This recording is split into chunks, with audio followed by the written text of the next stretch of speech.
Chapter 73. The Blissful One.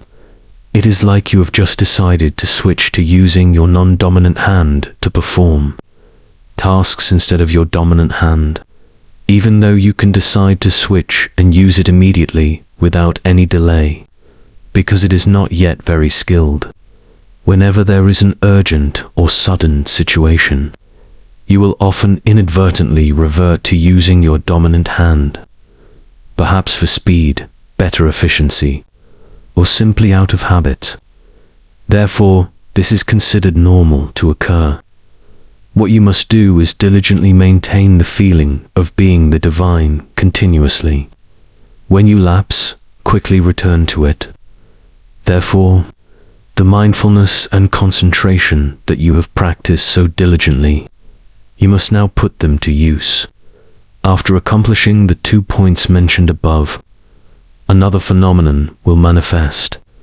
You will become one who expresses being completely, because when you can focus on that being, and you can utilize it naturally, you will spontaneously become pure love and goodwill. You will speak everything with kindness. You will do everything with compassion. You will express yourself with respect and honor towards everything around you, and you will create good things to appear. This expression does not require gradual development, based on how long you have been, whether you are skilled or not yet skilled. The moment you truly feel being, this phenomenon will manifest immediately, and it is an indicator of whether a person is or is not yet. If this phenomenon of being has not yet manifested physically, if there is no concrete expression of love towards everyone, if there are no activities that are good, if there are no intellectual results emanating from the spirit, it indicates that they have not yet entered true being. When the expression of being appears, resulting in tangible benefits for people and society, the final consequence is that you will become a creator of a society of the blissful, the joyful, or those liberated from suffering, which is the highest state of being human, the Buddha explained. Does that mean happiness is the factor leading to this process of being, Lord? Aposava, the ascetic, then asked, "Listen, all of you, the blissful one is the result of this process, not the cause. The happiness that manifests as a result can be categorized into 2 aspects and comprises 6 levels. The Buddha said, 'Please, Lord, enlighten us and dispel our doubts.' Aposava, the ascetic, requested, 'Certainly. The 2 aspects I mentioned are, first, tangible or physical happiness, and second, intangible or mental happiness. Within these 2 aspects, it can be further categorized into 6 levels as follows. First is the happiness of comfort, or what is also called normal well-being. Although this level of happiness is basic, if a human being experiences a level of happiness lower than this, they will immediately experience suffering. For example, someone who is working hard, is sick, or whose body is imperfect or incomplete. For those in such a state, sometimes their greatest desire is simply to return to comfort or normalcy, and they are satisfied. This is the first form of tangible happiness. However, this level of happiness also has a hidden, intangible meaning. That is, if one can experience this comfort regardless of the abnormality they are facing, or in a state of relaxation, detached from everything, letting go of everything, feeling clear and light, causing such a state in body and mind, that person will discover a happiness that is a factor leading to spiritual knowing. Next, when ordinary people have a sufficient foundation of normal well-being, to the point where they no longer see its importance, humans tend to seek the second level of happiness, which is pleasure or happiness derived from indulgence and enjoyment. It is a happiness that exceeds normalcy, arising from the gratification of all the senses, whether through hearing, sight, smell, taste, and touch. It is a happiness that is embellished to be exquisite and luxurious. Currently, most people in the world are seeking and competing for this level of happiness, even though it is only one of the initial levels. This happiness of pleasure, although leaning more towards the tangible, also has an intangible meaning. That is, if one can find joy in the work they do from what they create, especially if that creation brings benefit and happiness to others. No matter what it is, if done without the conditions of the past or future dictating it, done without expecting reward, done without anticipation, the fact that one can be happy in such a mental state, even though this type of happiness is for pleasure, it will be a pleasure that has spiritual value. That person will discover a happiness that is a factor leading to spiritual knowing. The third level is the happiness of peace, or what is called peaceful happiness.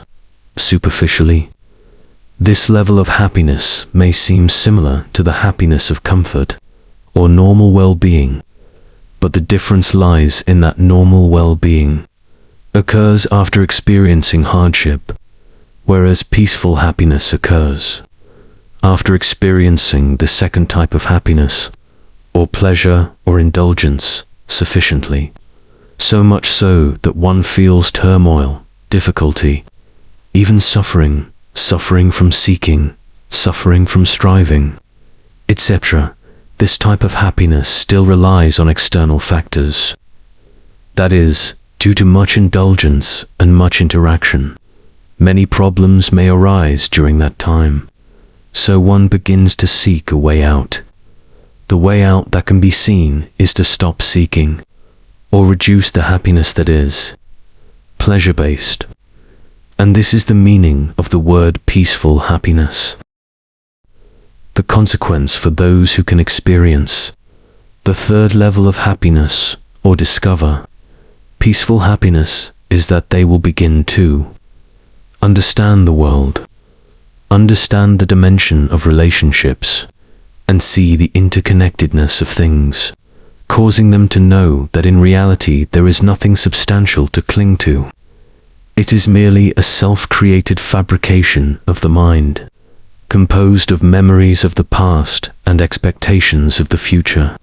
Once they experience happiness at the level of peacefulness, from this point on, they will more easily enter intangible happiness, which is a factor leading to spiritual knowing more easily. And when they naturally enter the third level of happiness, they will discover the fourth level of happiness, which is the happiness of renunciation, or the happiness derived from giving and sharing, happiness derived from sincere love and goodwill. You might call this type of happiness joyful happiness, because they have realized that everything is insubstantial and without essence. Everything is merely a conceptual construct. This principle of teaching people to renounce is also used as a guideline for ordinary people.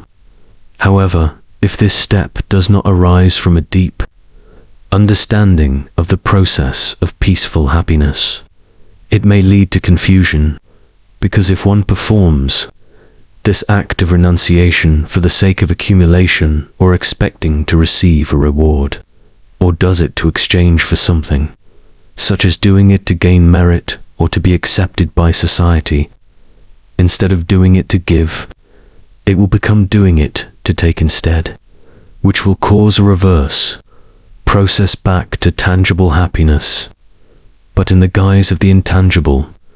The fifth level is the happiness derived from tranquility, or what is called tranquil happiness. You might feel that tranquil happiness and peaceful happiness are not different, but in reality there is a difference. Peaceful happiness arises from ceasing and not engaging in conflict with people and society, reducing and abandoning unnecessary things, which is still about the external world related to other people or things. But the tranquil happiness I am talking about is happiness derived from the inner world. This tranquil happiness can be brought about at any moment, even when facing unrest. This tranquil happiness does not require any environment or factors. This level of happiness is considered happiness derived from within, or truly intangible happiness.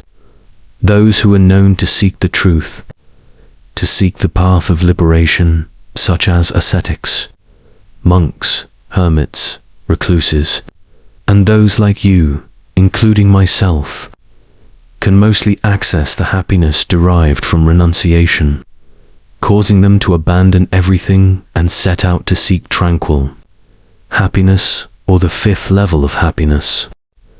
But no one has ever discovered happiness beyond this, or the highest form of happiness. The Buddha said before pausing to allow everyone time to reflect, "Please, Lord, quickly resolve our doubts as to what the final level of happiness is like." Akita said, "The sixth level of happiness, which is the final level. I will call this happiness illumination, or supreme bliss.